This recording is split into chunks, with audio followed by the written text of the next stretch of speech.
Hello again, everyone. We're on part two of this Sutech Stealth 33-inch mower. Um, Again, restoration is a strong word for it, but basically bringing it back to operating life. So I left part one draining the transmission, and I read the manual a little more carefully, and turns out that it needs SA 30 motor oil, now gear oil, and 6 ounces. So I got my trusty cup over here. I am still in the process of cleaning it out. So definitely that gray stuff is oil mixed in with water, as I suspected. And so what I am doing here, basically, I am trying to wash the interior of this thing with other motor oil. I had some, in fact, right here, 20W50 synthetic oil that I took out of a transmission of my Craftsman tractor. And it's actually still pretty clear. So I figured I would use this to sort of wash the interior of this thing. So basically, put it in, swirl it around.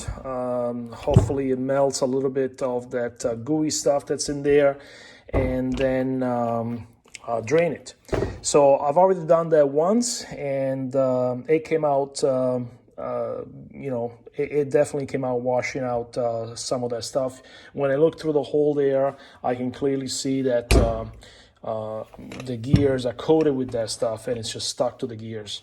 So this is doing a pretty decent job, and it's the only thing I can think of. I thought of gasoline, but it's probably never all going to come out, so I figured I would not do that.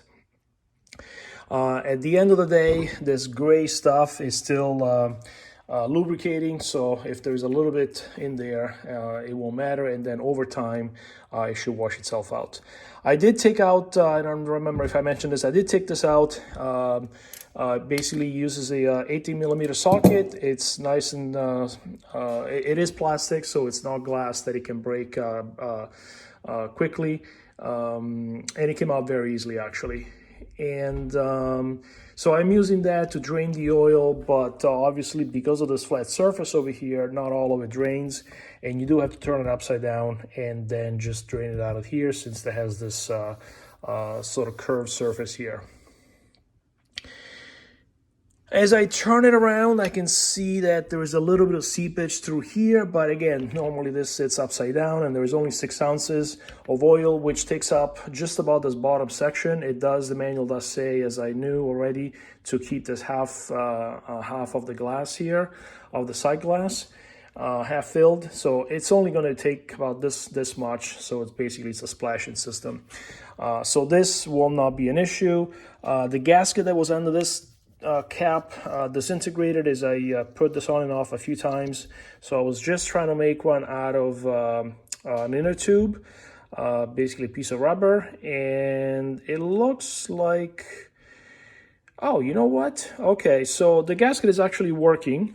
As you can see, it is dry all the way around. You probably can't see. But it is dry all the way around. I just had it upside down for a little bit, but oil was still coming out. Well, I just noticed that there is a hole in the center there that goes on the side, right there. So that is an air, a breather hole. So that's fine. Obviously, again, this thing will not be turned around. So my little gasket fix there is working, and that's probably how water got in. But that's just there so that I can now swirl this thing around. So a little bit of seepage won't matter at the moment. So I am going to continue to do this for a little bit, just kind of turn it around every few minutes. That way, again, it coats all the gears and hopefully melts what's there now, and then I'll drain it out one more time and fill it.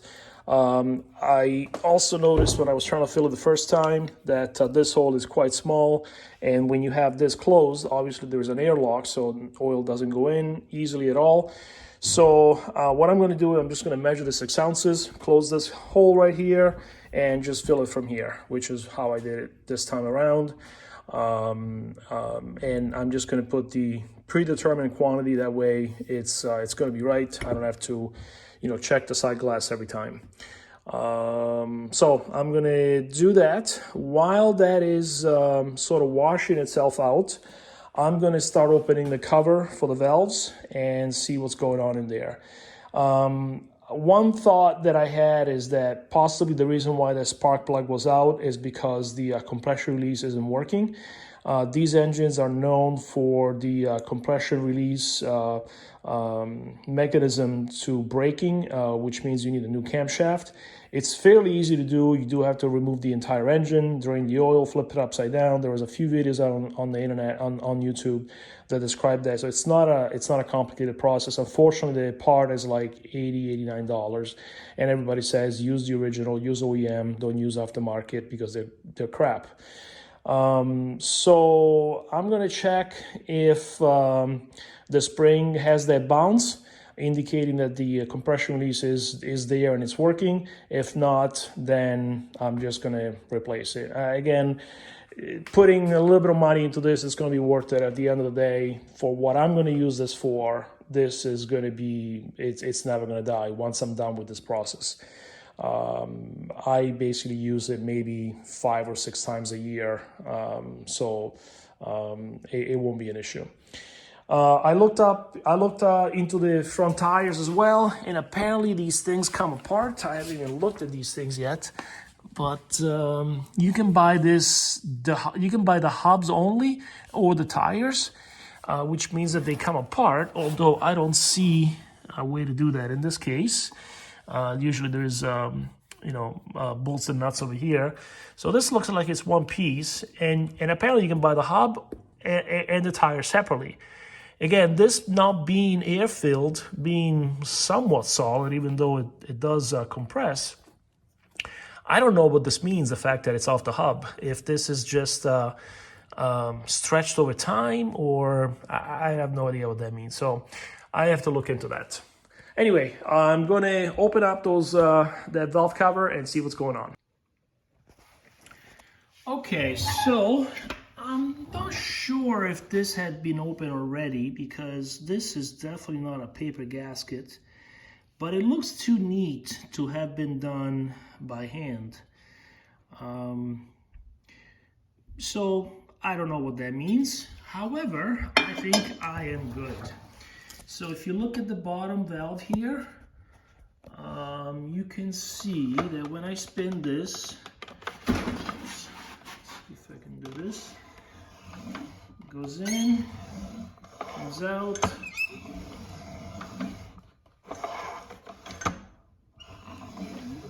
and it has a little bump. Let's see if I can, kind of bounces a little bit at the end, like there.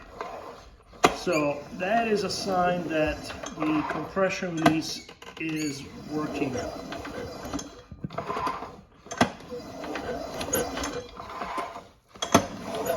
So I'm going to make sure these things are gapped properly, and for now I'm not going to worry about the gasket. I'm just going to close it up. And then perhaps order it or worry about it if it leaks. So I measure both, and 3 to 5, 5 to 7. So this one's just about a 5, this one's just about a 6.5, 7. So they're fine. Compression release works, the valves are spaced correctly.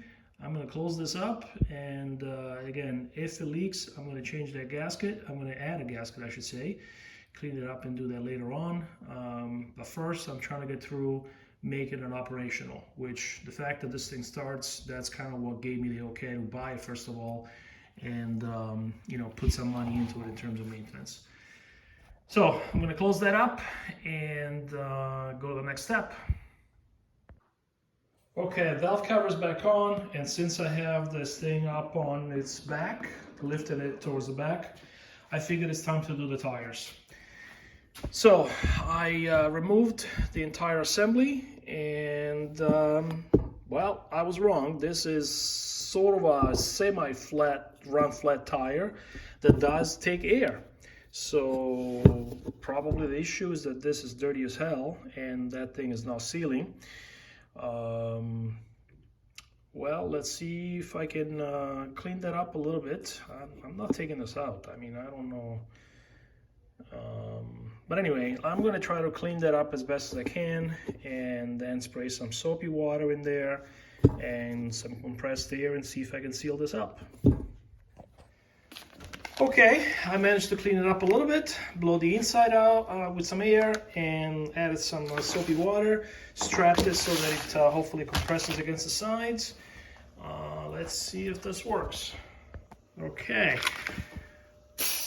All right, it freaking worked. Well,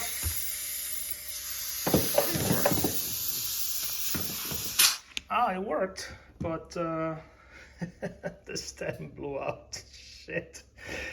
Okay, so off to the auto parts store to get some stems. I would suspect the other one's going to do the same thing.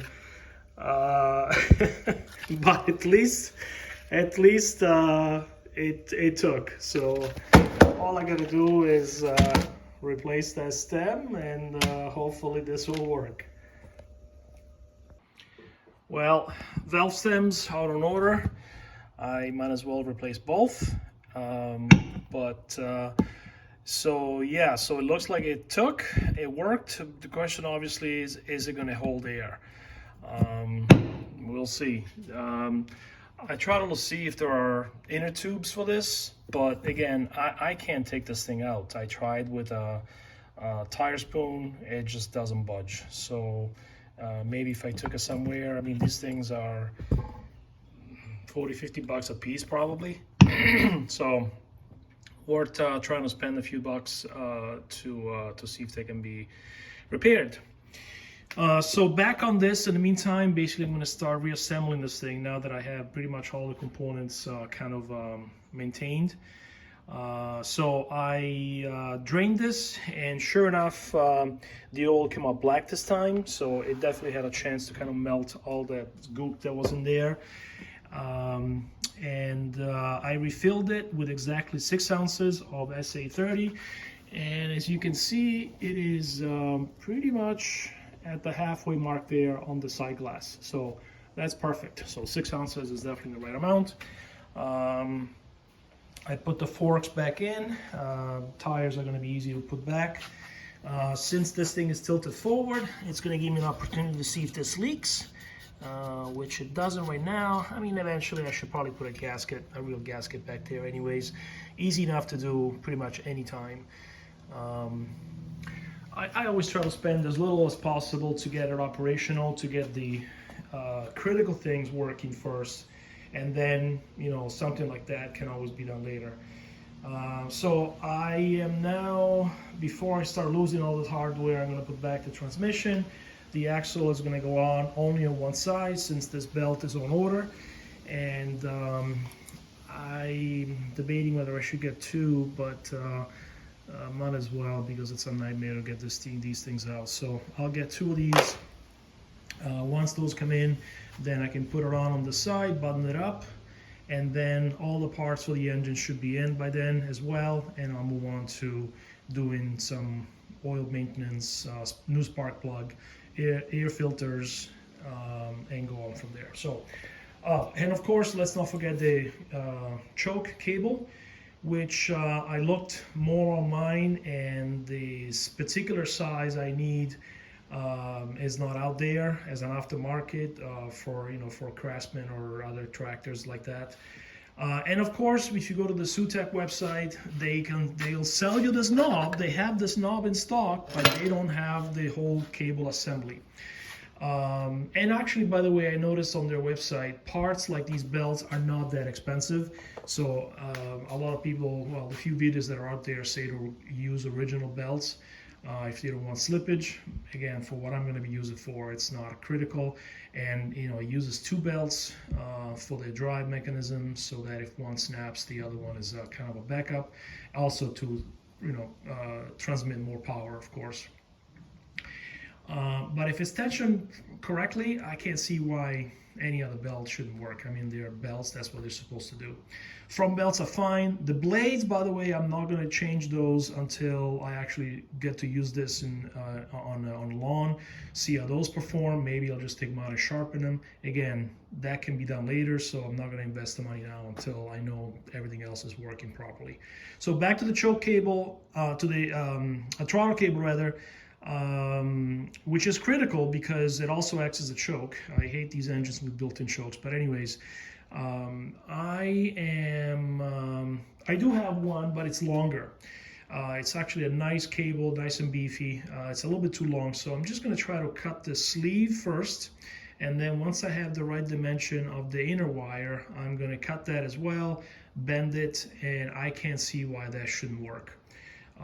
But it's a really nice cable already with this mechanism attached and everything. So, all right, so I'm going to put the transmission on now.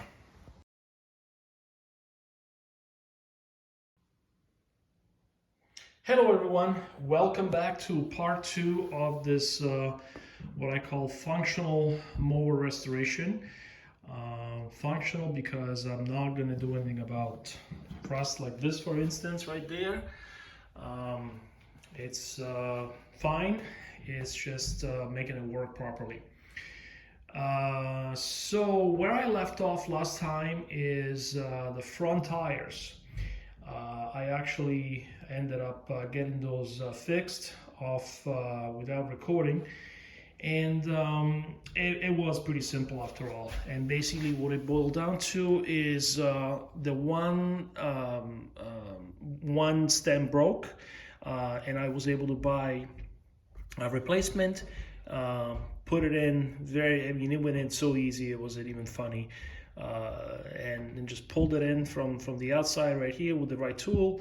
I sprayed some soapy water around the stem before I did that, and then just like I did the first time around, I sprayed some soapy water around the rim here. I tied it with that clamp around and put air in it, and it popped right in. It came right up to pressure. So the side says no more than 30 psi, so I put in 25.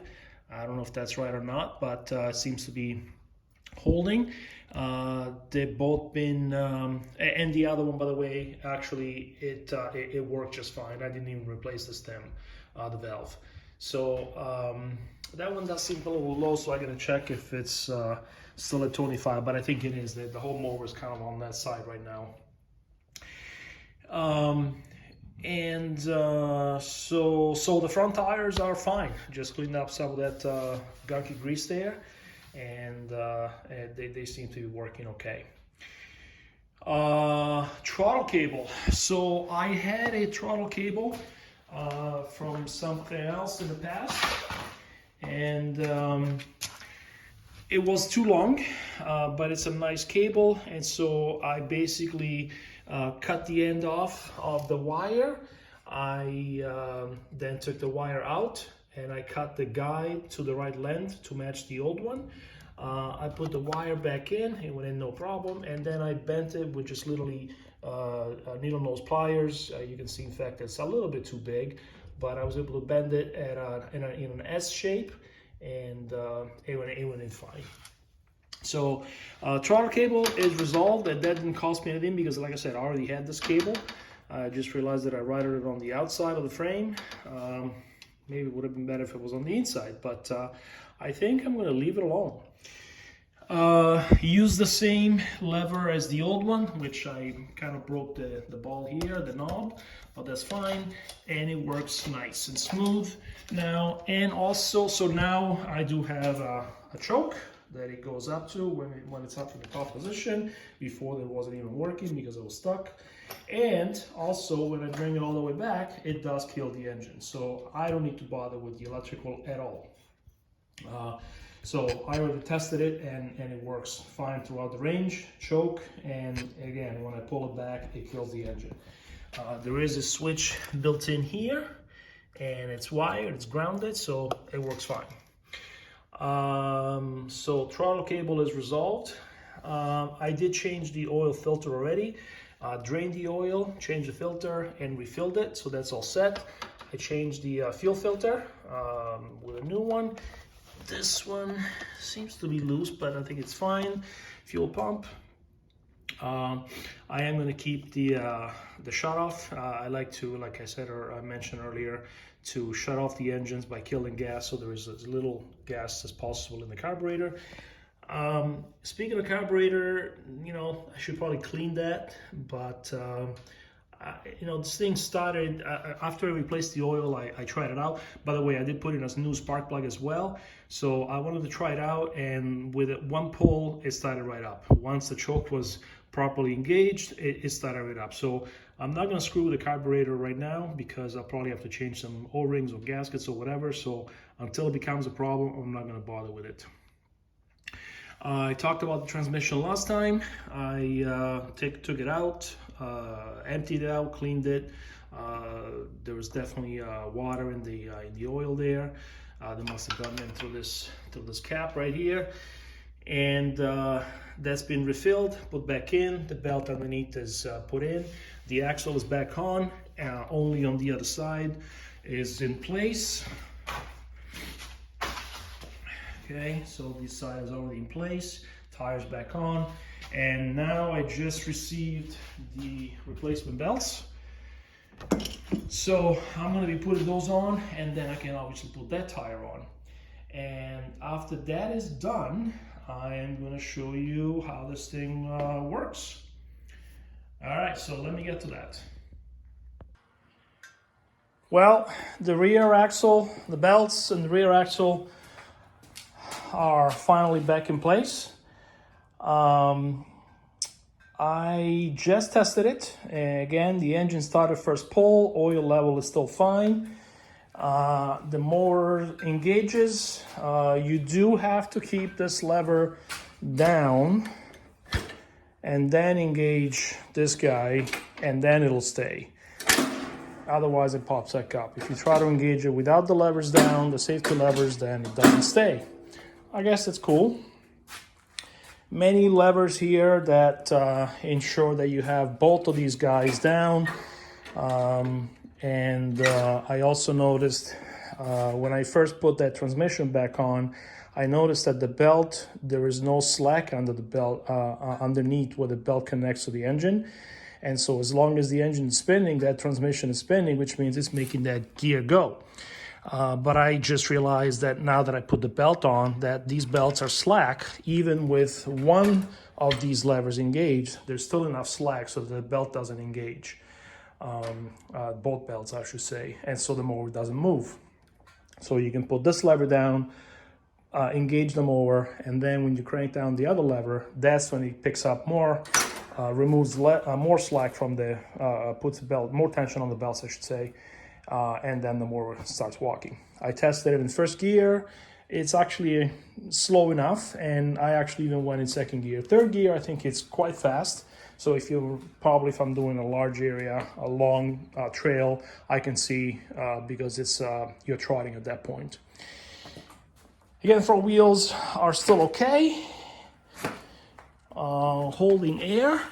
I still need, no, I see this one came off. So I need to check this one, and that one holds, no, that one just came off too.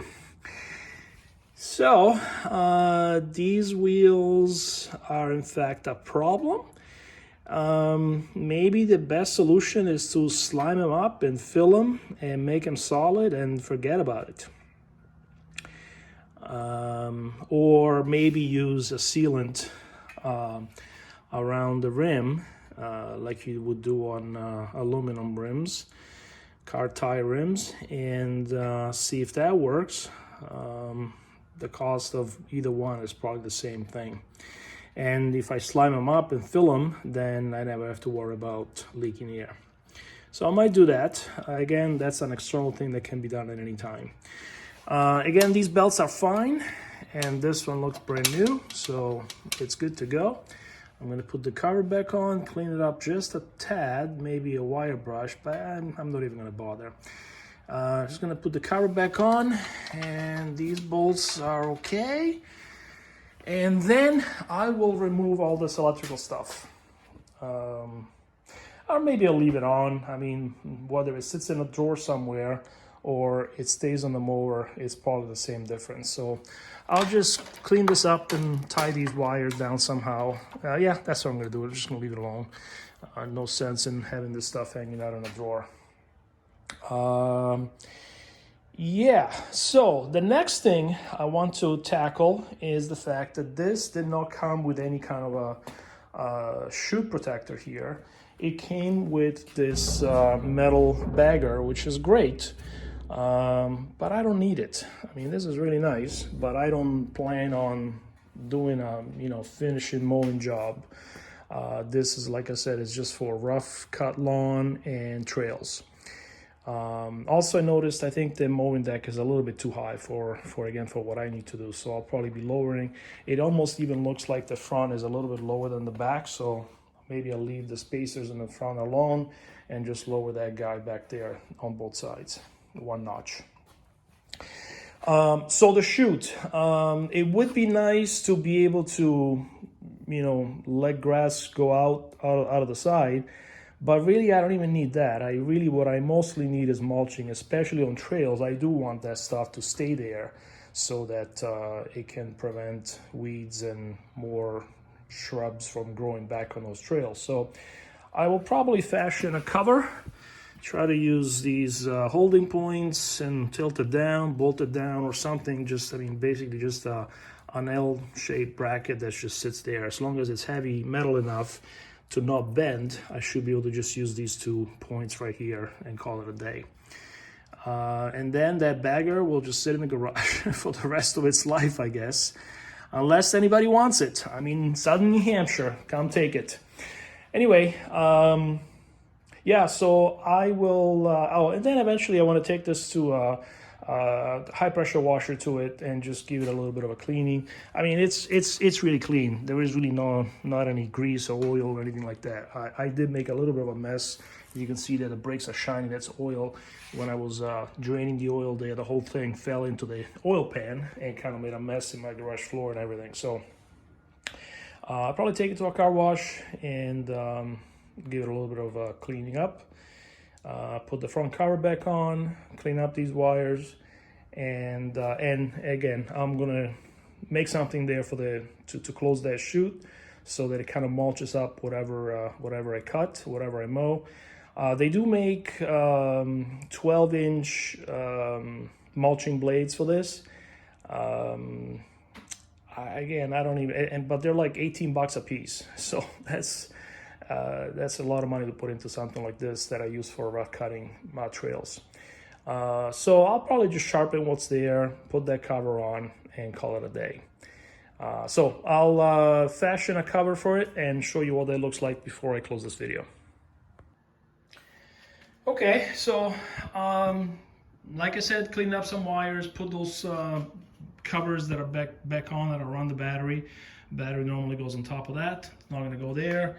I will probably make a cover for this so that if it does get left outside or get some water, it doesn't go into my transmission oil there. Front cover's back on after I check the belts, and now I've started the fabrication of this mulching chute cover here. And so I carved the plate out of, I don't know, I had this kicking around, cleaned it up a little bit, and it is just barely big enough, as you can see there, to go there. So I will, and it is tall enough, so right now it's at the bottom there, and it overhangs a little bit, so it's just enough for me to bend it over so that it hugs 90 degrees right here. You know, bend it over right here. Maybe just put one nut here, and then oh, this is actually thick enough that I can thread something into it. So make a bracket that goes around, weld it onto this guy. So weld it from here, that bends over there, with a nut that threads over there so that it doesn't get ripped off. And then probably I'll do the same thing on this side. It's not as thin, but there is nothing here. Blade, there's no way the blade's going to hit, so even if the bolt comes through, it'll be fine. So first order of business is cutting this to the right height, Well, I'm going to bend it first, actually, so that I have the right size over there. Bend it first, and then cut off whatever I don't need on the bottom. So that's what I'm going to do now. So I identified the line where it should be bent. I scored the plate with my super fancy duper grinder, and now I'm about to bend it. Seen it on YouTube. All right, so that bent pretty nice. I did take into account the fact that it was going to be smaller than I expected, and it's still a little tiny too smaller than I should have done it. Right, but it works good. Nonetheless, I marked these spots right here. I'm going to remove that material right there so that it'll fit down flush with this surface right here. Okay, so that fits really good. Right there. It's almost flush with the front, which doesn't really need to be because that's pretty thick.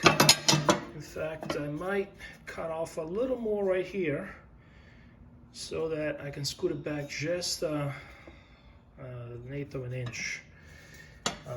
Also because, again, this might get caught on stuff. So, and then I'll probably smooth this out, round it off. So that looks good. Now I'm gonna trim the bottom. A little bit too tall there, and almost perfect over there, but I'm gonna trim the bottom.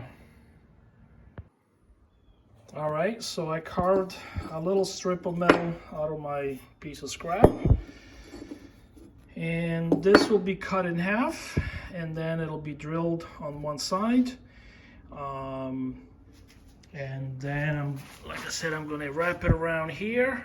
I am going to first drill, tap, and put it in place, bend it over so that it reaches over, do the same thing on the other side, and then I'll weld it in place while everything is sitting there. So that's what I'm going to do next. All right, so the brackets are cut, drilled, cleaned up a little bit, and even bent. Here is the first one, nice and flush.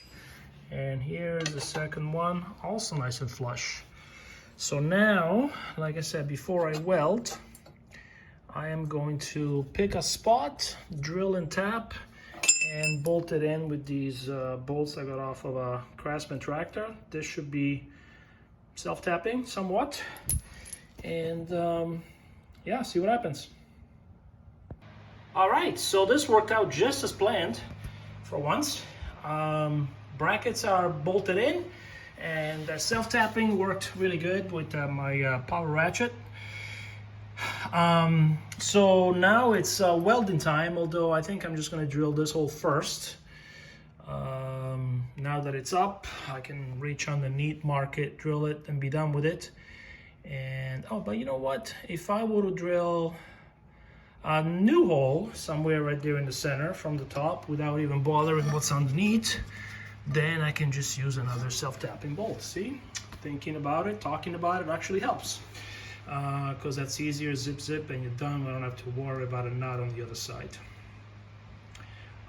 So I'm going to do that next, and then I am going to weld it in, and sure enough, to remove it, which I probably won't, because like I said, this is a dedicated mower.